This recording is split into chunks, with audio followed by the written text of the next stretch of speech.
Good evening, Zimbabwe. Grab your popcorn because tonight's news is so dramatic that even Netflix might ask for the script rights. We begin with a bombshell that has shaken the corridors of power, rattled the ZANU PF conference before it even begins, and left the country asking one simple question. Is this the beginning of the end for Mnangagwa and Chiwenga's forced marriage of convenience? So, picture this. The man who brought tanks into Harare in 2017 to remove criminals around the president is now accusing someone else of treason.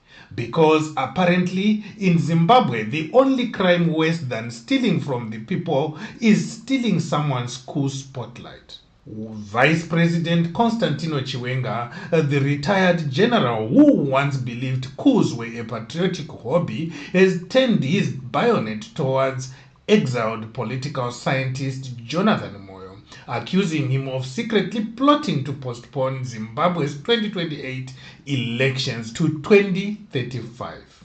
Yes, you heard that right. 2035. At this rate, most voters will need walking sticks before the next ballot box appears. The accusations came just hours before the ruling ZANU PF conference kicks off in Mutare. And let's just say the tension inside the party could power the entire city's streetlights if only the government had brought bulbs instead of cars for Wicknell Chivayo. Chiwenga claims Moyo's Breaking Barriers initiative is a treasonous project written to transform Zimbabwe's governance system and delay elections, supposedly backed by Mnangagwa's favorite tycoons, Tagwirei, Chivayo, Sakwanya, and Nguwaya, who apparently now fund politics with the same passion they fund luxury watches and private jets. In a leaked document presented to Mnangagwa himself, Chiwenga didn't mince words. He accused Moyo of being the ghostwriter behind a plan to hijack parliament and suspend elections. He even demanded arrest for the president's own inner circle, an act of bravery or perhaps political suicide, depending on who is holding the pen at State House. This new war exposes the ugly truth of ZANU PF's eternal factional soap opera. Mugabe's ghost has long gone, but the spirit of betrayal and power hunger still roams freely through the party corridors like a restless ancestor. For the record, Jonathan Moyo is still exiled in Kenya, probably sipping tea while wondering why his name keeps appearing in Harare scandals like a recurring bad dream. But make no mistake, this is not just about Moyo. It's a proxy war for the 2028 succession, the same kind of power struggle that gave us a coup in 2017 and a current collapse in 2024. Only this time, it might give us both at once.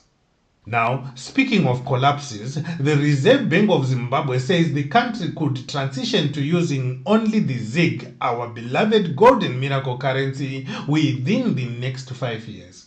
Yes, the RBZ governor, John Mshayabanu, insists inflation is low, the exchange rate is stable, and public confidence in the ZiG has skyrocketed to 90%. I wonder how he determined that, because 90% of Zimbabweans haven't seen the ZiG. A survey, he says, proves it. What we ask here at Zimwaves TV is to ask him where he found those respondents.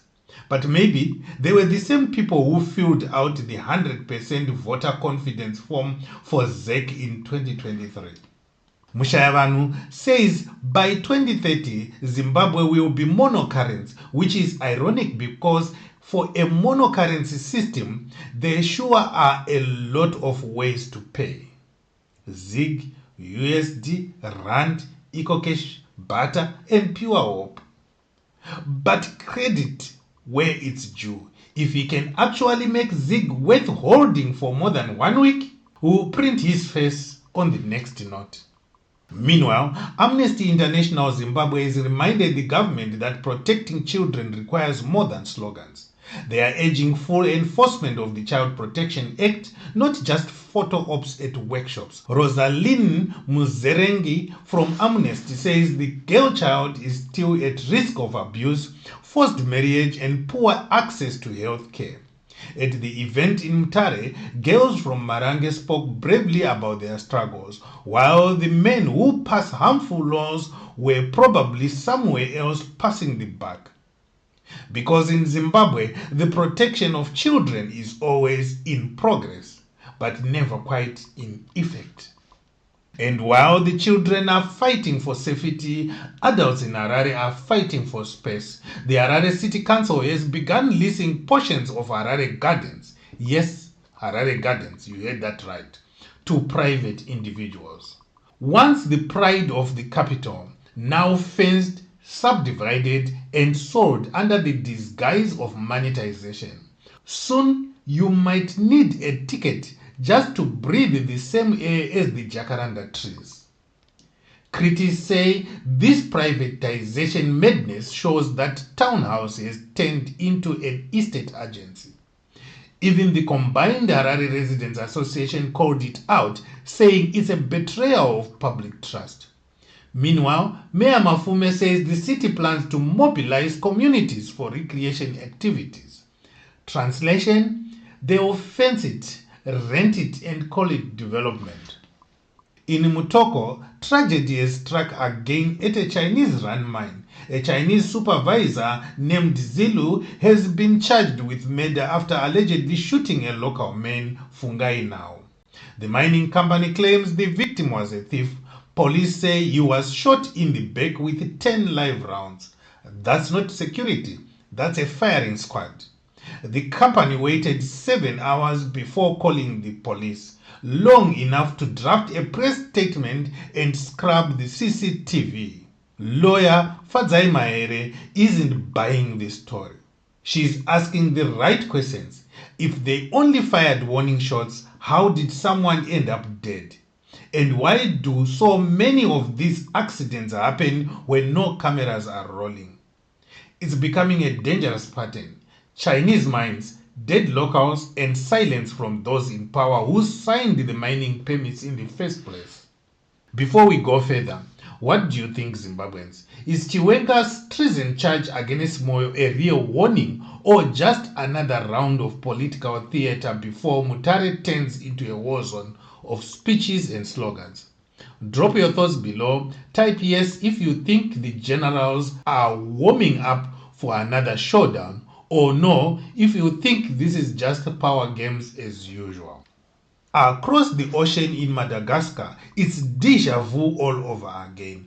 Africa's favorite rerun, when soldiers side with the people.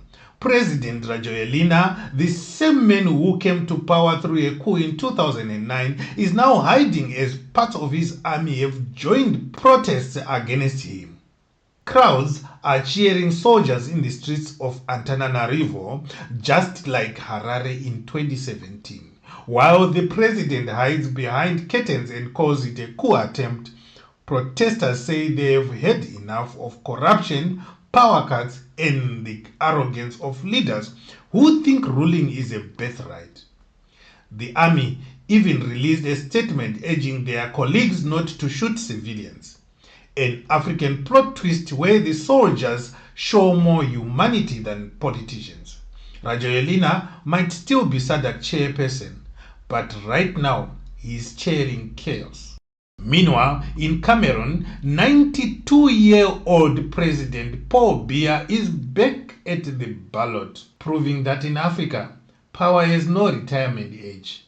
Biya has ruled since 1982. That's 43 years for those counting, and is once again running in an election that everyone expects him to win. The opposition has energy, the people have hope, but Biya has the army, the media, and the ballot boxes. Even Oxford Economics said politely that a surprise is possible but unlikely. Translation: Biya's rule will outlast your Wi-Fi connection and probably outlast him.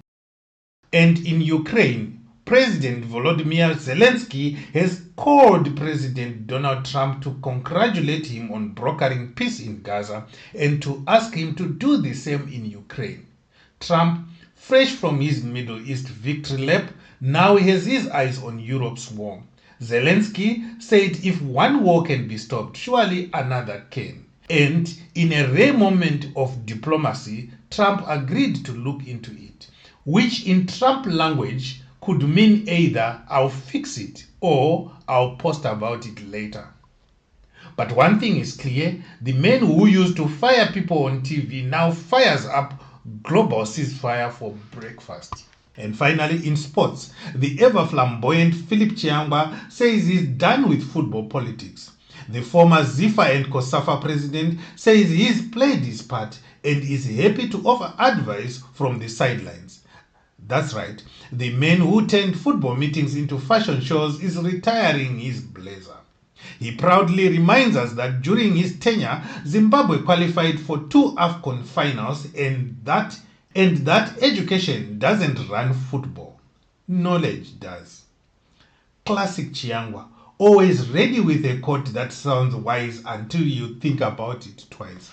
In UK, Nottingham Forest might soon be firing yet another coach. After a disastrous start, rumor suggests Sean Dyche could replace the current coach. Dyche, famous for his gravelly voice and miracle rescues, might just be Forest's last hope before they sink faster than Manchester United's trophy dreams. And that, Zimbabwe, is your evening dose of political theatre, economic gymnastics, and sporting comedy. Tomorrow, we will see if the ZANU PF conference in Mutare ends with resolutions or resignations. But for now, remember, in Zimbabwe, the drama never ends. It just changes location. Before you go, hit subscribe, drop your comments, and share this roundup. Because on Zimwaves TV, we don't just read the news, we roast it until it's golden brown.